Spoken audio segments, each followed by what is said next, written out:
It is time for Around the 412 with Smitty and Tyler.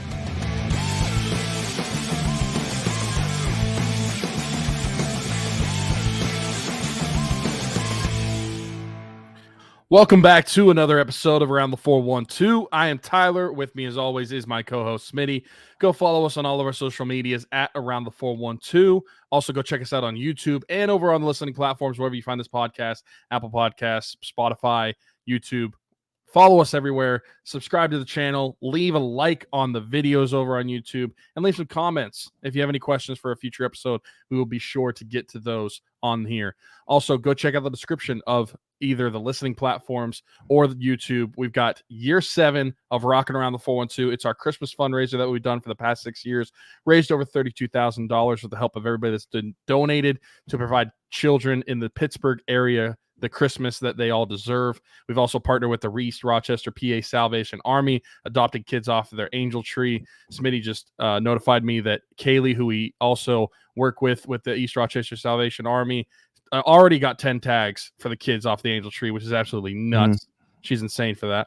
But awesome. We want to continue to get as much involvement as possible with this. So if you can, go share the mission at the very least. But if you're interested in donating, you can do that as well at the GoFundMe link in the description of the show. Trying to help out as many kids as we can this holiday season. It's around football time. Hockey season is starting. This is the Penguins show. Hockey season is starting pretty soon. This is around the time whenever this thing starts to ramp up and really get some momentum.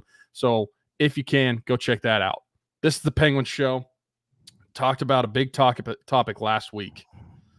Talking about Sidney Crosby, how we felt about his contract, if it was going to get signed. Well, ladies and gentlemen, Sidney Crosby is going to be a Pittsburgh Penguins for the next 3 seasons because he signed a 2-year extension, $8.7 million per, because of course it is. Was it ever in doubt that that was going to be a different number? I feel like for a lot of people that answer is yes. But in reality, it was probably never in doubt in the mind of Sid. Yeah. He's too superstitious. It's been that way since 2012, I think. There's no way it was going to change. He signed a contract extension. All the Penguins fans can now be at ease knowing that our captain and one of the best players of all time has signed his extension. Yeah, I mean, I feel like you and I were pretty steadfast on the idea that this was going to happen. I know that there was some uneasiness because of it not happening yet. And I know that they certainly didn't want to go into the season having to answer questions about this.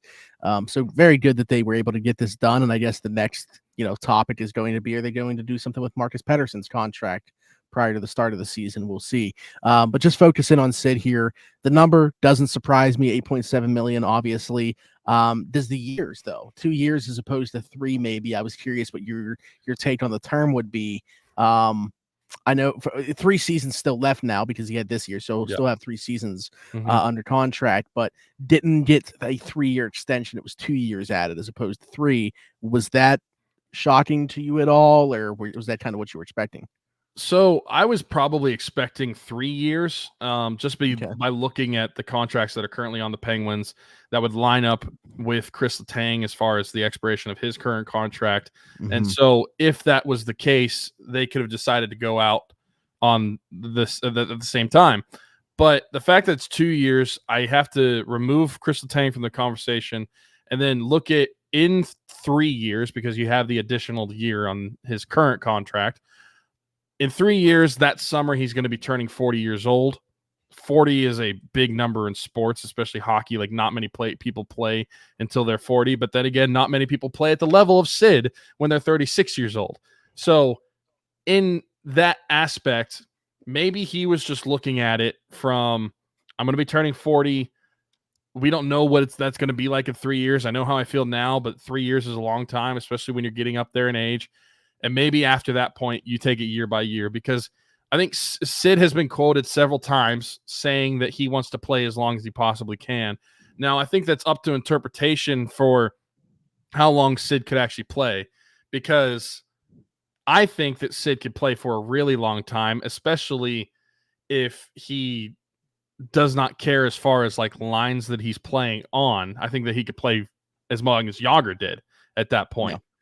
But I don't know that Sid is like that as a player. I think that Sid would ultimately want to play as long as he can, but still want to go out on his own terms, still as one of the better players in the game. Not going to say like the best player in the game, because at that point, why are you retiring?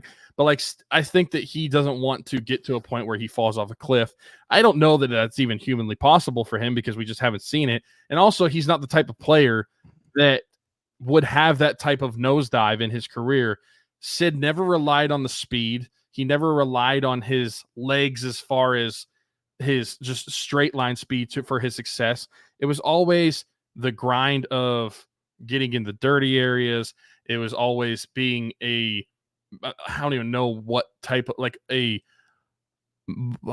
trying to think of what animal to compare him to, like a Tasmanian devil along the boards. Okay. Being able to outthink every single player on the ice, his hand-eye. Like, I don't think those are things that you're going to lose as age progresses. So realistically, Sid could play as long as he wants. But as far as the contract goes, being 2 years as opposed to 3, I think I would look at it and say that's the year he's turning 40 whenever that contract expires. And then from that point on, he will just go year by year or however he wants to do it, or how he feels up to that point. But I think that being at 40 is a good age for that contract to expire, and then reassess how he feels at that time. Did you hear Elliot Friedman talking about the situation at all? No, I didn't actually. So he was talking about, like, Sid, he said, was this was before he signed the extension, obviously. And he was doing like the NHL media thing that they do. And he said Crosby was like all smiles, lit up more than he has like in the past. So he had a pretty good feeling about where things were heading. But he also, like, I don't think this came directly from Crosby. It was like people that he had talked to that were close to Crosby, said like it was important for him to also keep the team in mind. Like, such a Sid thing. Like you were saying about him falling off. If that ever happens, he didn't want to put the team in a bad situation. So I wonder if that played into the term as well. Like him thinking this makes sense to go until then. We'll reassess at this point, but I feel pretty good about my game aging at least until this point. And again, that's just something like not many guys do that, right? Like, I mean, for Sid to be thinking about the other side of the coin there and thinking about, well, this is how it's going to impact the team. I want to do right by them as well. I mean, that just, the legend grows this summer as if it could anymore. So yeah, I just thought that was really cool to get that perspective on it as well, like that side of the contract talks, kind of protecting the team while also trying to get what he was looking for. But we know what he was looking for money wise, but in terms of the term. Well, and I think he protected the team in multiple ways, right? Because you look at the term, protected them from long-term having a bad contract on the books, but also the money. $8.7 million. I know that's the same cap hit that Sid has had his whole career, but so many people were looking at this contract as the one opportunity that Sid's going to have left in his career for him to really cash out and get a higher cash value per year. People were talking $10 million, which I know even people were saying $10 million at this point in his career still would be a discount for the type of player that he still is at 37 years old. $8.7 million, that is a huge number for the Penguins to get him at in order to continue to try to build the team while he's still playing. Because I don't think that Sid signs a contract at that number, and maybe he does just because he's that type of guy. He's a good guy. But I don't think Sid signs that type of contract if he knows the team's just going to be tanking the next couple seasons. He knows that the team wants to win still with Sidney Crosby. Obviously, Kyle Dubas has the task of rebuilding the franchise as far as the future goes, but also trying to win while Crosby is still playing at the level he is. Having Sid signed for $8.7 million opens the door for the next couple of seasons, really realistically after this season, because this season's set in stone. I was just say, yeah, I feel for 25 and 26, it opens the door for them to bring in players that they may not have been able to if Sidney Crosby was going to be able to cash out on this deal and took a bigger number. It opens the door to be able to have guys that could have a higher cash value open up. And right now, looking at next offseason, the Penguins are going to be at $19.2 million. And that's assuming the cap doesn't even go up based off of what we're looking at. The cap could go up, so it could even be more. But then you look at, well, there's obviously they have to play this season, but could they move on from someone like Rickard Rakell after this season? Could they move on with someone like Brian Rust? Or like we've talked about Marcus Pettersson. I mean, that would be a whole different scenario. And that's not a good one. Tristan Jarry getting that cap off. Like you're starting to see where they're going to have over $20 million going into next offseason. And you still have Sid playing at that high of level.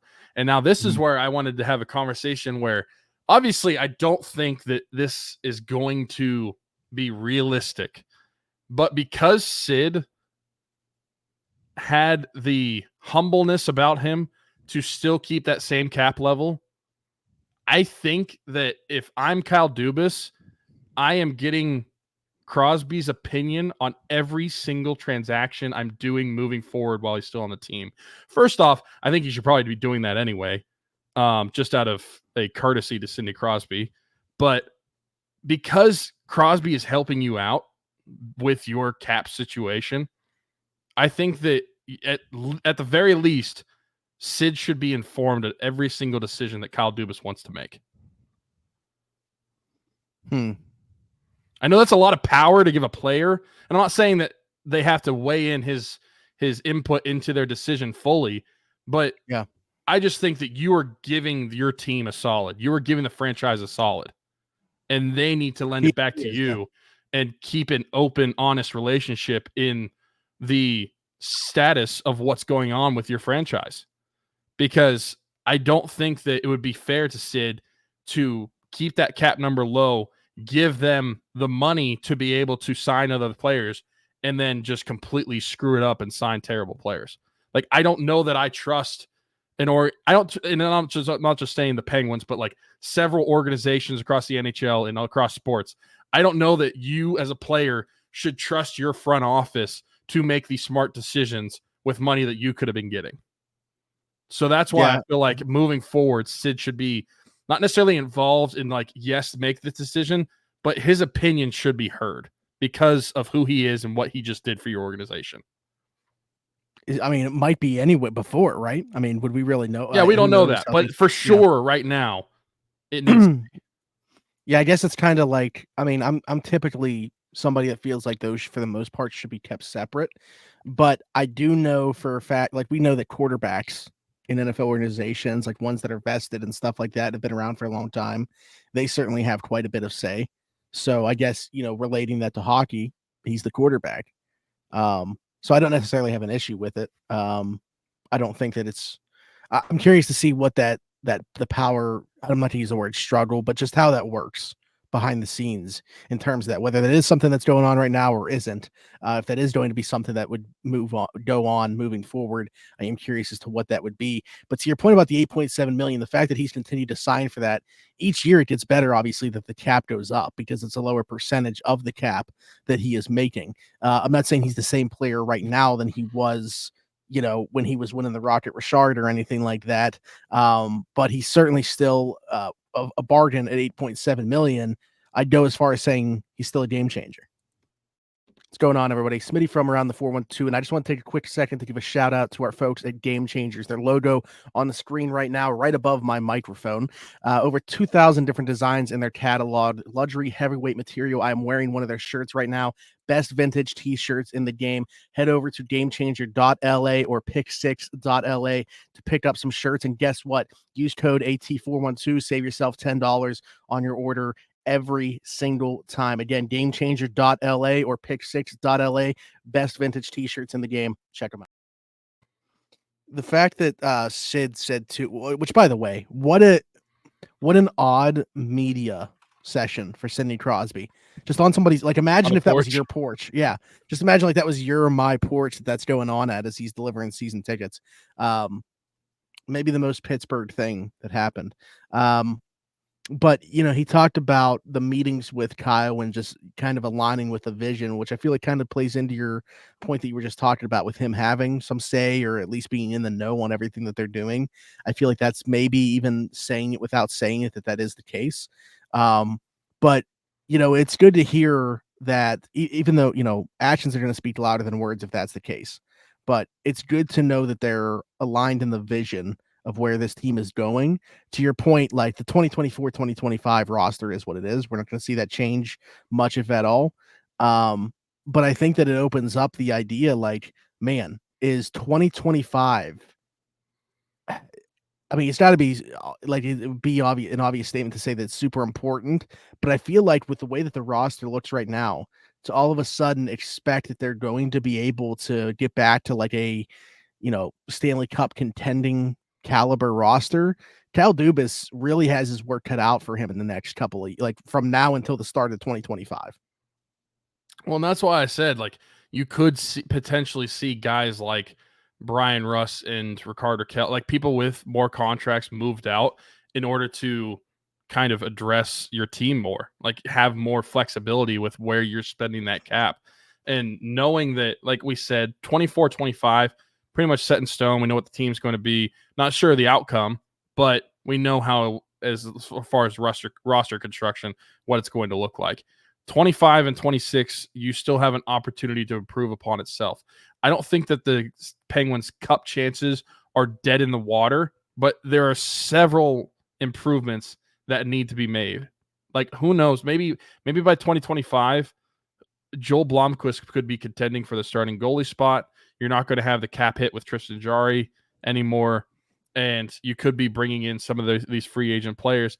Like, I don't know that they will ever be a cup contender as far as, like, you look at the teams in the preseasons and these are the guys that we are looking at for the Stanley Cup. But I don't think it's unrealistic for them to get back into the postseason. And when you get into the postseason, you never know what can happen.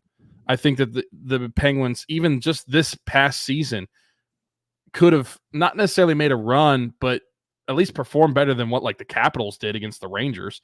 And I think that as the Rangers go, and this is just me as a Penguins fan speaking, if you looked at the teams that they could have been playing when it comes to Detroit, Pittsburgh, or Washington at the time, I would say that New York probably wanted to play the Penguins the least. Maybe that plays into the history of the two franchises, but also recent games between the two. I just think that there is still meat left on the bone with the Penguins. I don't think that they're dead yet completely, even though they've missed the postseason the past two seasons.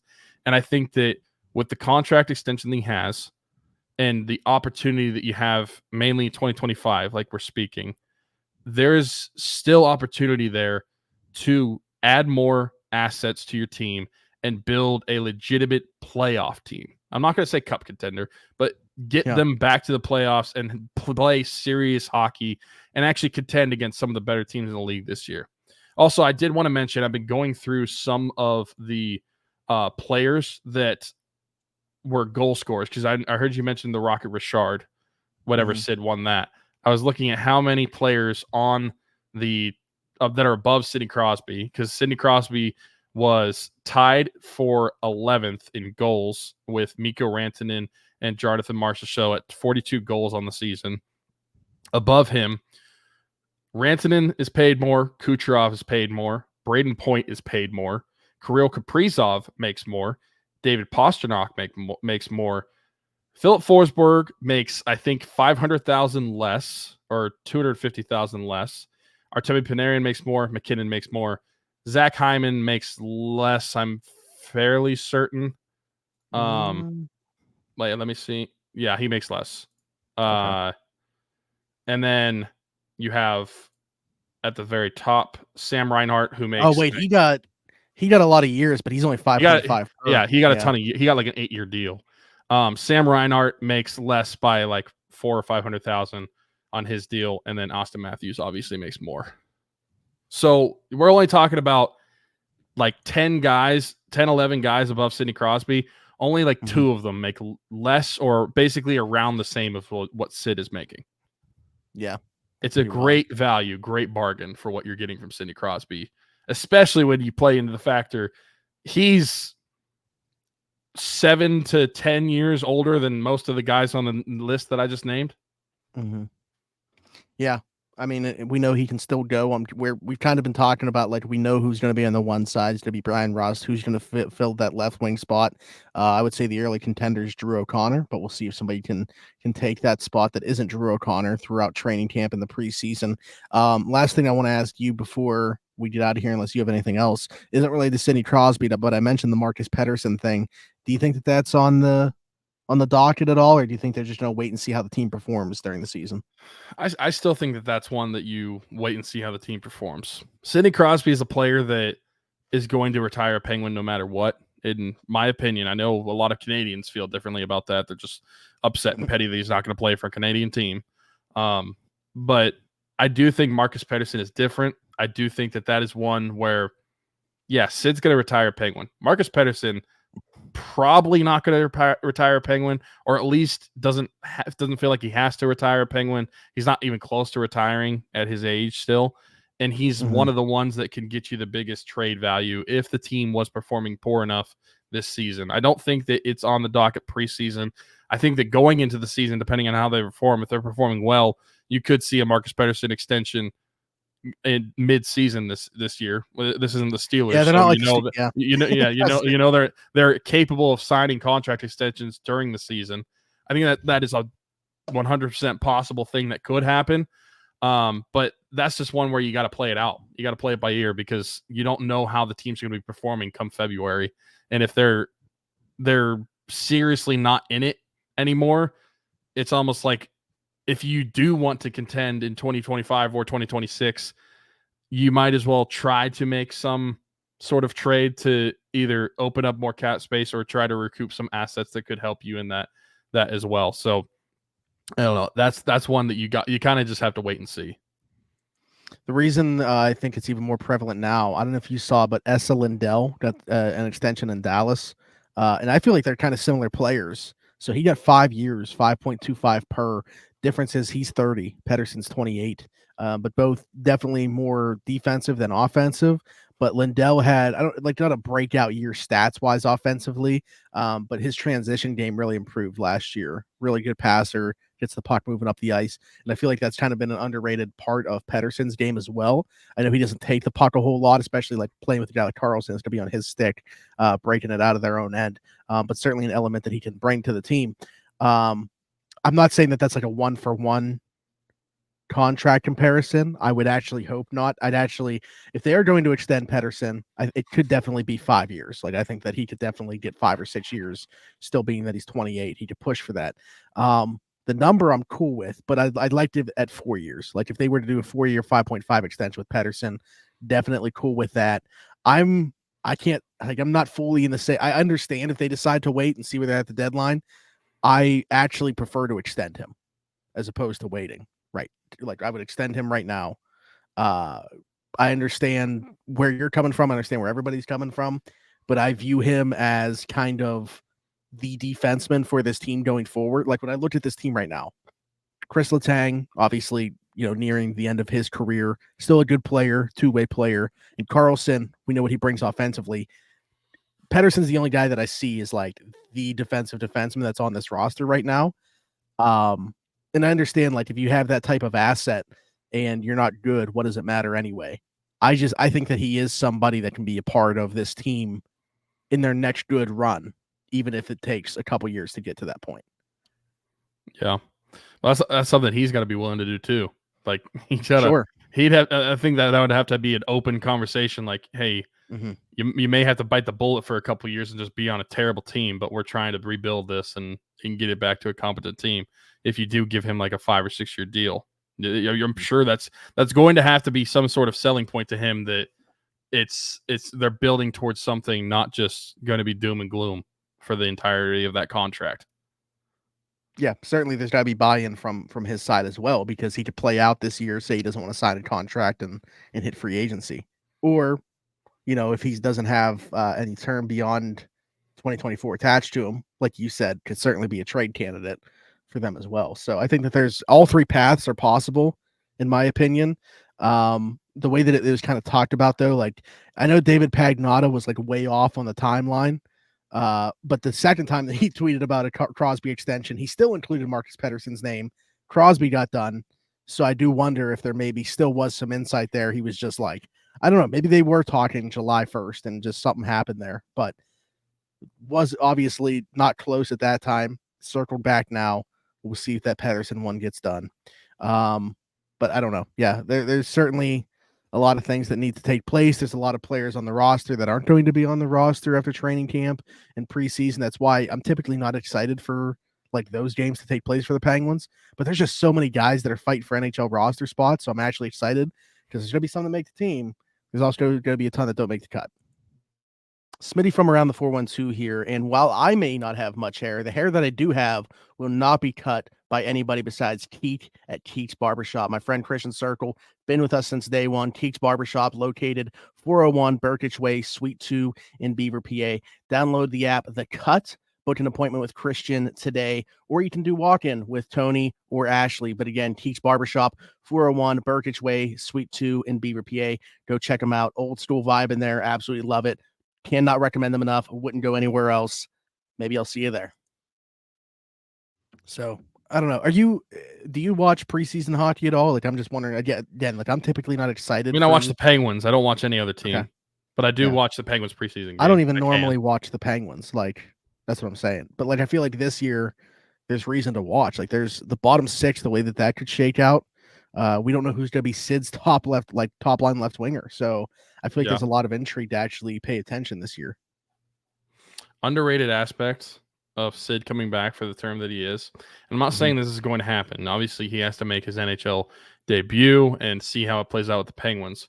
But could the Penguins be grooming another future captain with Rutger McGroarty? I know I'm jumping the gun, but he was the captain at Michigan. He was the captain of the United States team. Obviously, he's got some leadership skills on the ice. He has to perform at the NHL level, but I do think that there could be a potential, maybe not on the same wing, but like if they see that future with that guy, who better than Sidney Crosby to prepare him for something like that? Yeah, that's interesting. Is that who your pick would be? If I asked you the question, who's the next captain of the Pittsburgh Penguins? Based on who would still be here, I think he would be one of the leading candidates because by the time Sidney Crosby actually hangs him up, because we're only talking about the end of this contract, we have no idea how long he'll actually play. But by the time this contract actually hangs him up, looking at like the rest of the roster, like I don't think that, if anything, I think Letang will probably go out with Sid. So I don't think it's going to be him. Looking at the other forwards, like Malkin, I think will probably retire before even Sid does, because his contract expires in 2 seasons. We'll see what happens then, but there's a potential he could even retire after 2 seasons. Brian Rust, I don't know that he's even going to be here by the time Sidney Crosby retires. Anyone else on the team, like maybe Marcus Pettersson, maybe, but also I don't know that he's the type of player that I see as a captain, but I don't know. Like I maybe I'm discrediting him a little bit, but like as far as like who's going to be here for the future and who has the pedigree of what it takes to be a captain, and like I said, he hasn't played a minute or a shift in the NHL. He still has to perform at the NHL level, but as far as like what he did in college, what he did on the Team USA, that's someone that is at least built and has experience of being a captain of the hockey team. Yeah. No, I like it. I think it's an interesting point of conversation. So I'll be curious what the people think, if they think he's got the chops to be the next captain of the Penguins, captain in waiting, if you will, following Sidney Crosby's tenure. But I don't want to think about that. We know we got Sid for at least 3 more seasons, so let's focus on that for the time being. Anything else? No. Go check out A Rocket Around the 412. I know I talked about it in the beginning of the show, but around this time is when we're really starting to try to push it even more, but also we've seen a lot of momentum during like football, hockey season start. So go check it out. I wonder if that coincidentally has anything to do with the fact that we start announcing what the prizes are. That's also true. Specifically for this show, every single year I do give away a set of Penguins tickets. So if you're interested in that, everybody that donates is automatically entered for a prize. And that's not just Penguins tickets. We normally have Around the 412 merch, some other sports memorabilia. But specifically for the show, I wanted to mention the shirts. Yeah, for sure. We got some good stuff. So if you're interested, jersey. link is in the description below, whether you're listening on a listening platform for the podcast or watching over on YouTube. Go check it out. Go donate. And please, if the very least, share the message. You never know who could see it and make an impact for these kids. Absolutely. Every single penny donated to providing Christmas in its entirety for kids in the 724 and 412 areas. That also includes partnering up with the East Rochester Salvation Army for their yearly Christmas mission that they do over there with their angel tree. We do it in the name of our late friend Dalton Keene, who passed away. So we've been doing that for the last 2 years. Going to continue doing that going forward. Kaylee, he left behind along with his daughter Isla, has already gotten 10 tags taken care of for that. So very excited about that and can't thank her enough for doing so. Also in the description of the show, you will see the link to Everything Custom Designs, our friend Haley Wagner's small business. Let me tell you about them. Need a custom t-shirt, hoodie, tumbler?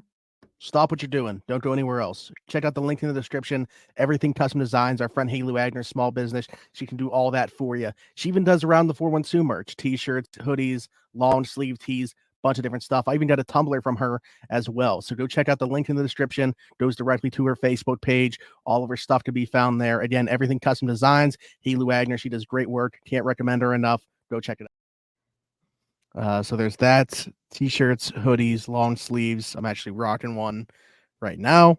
And then our shorts from DC4L Customs. The link to that is down below.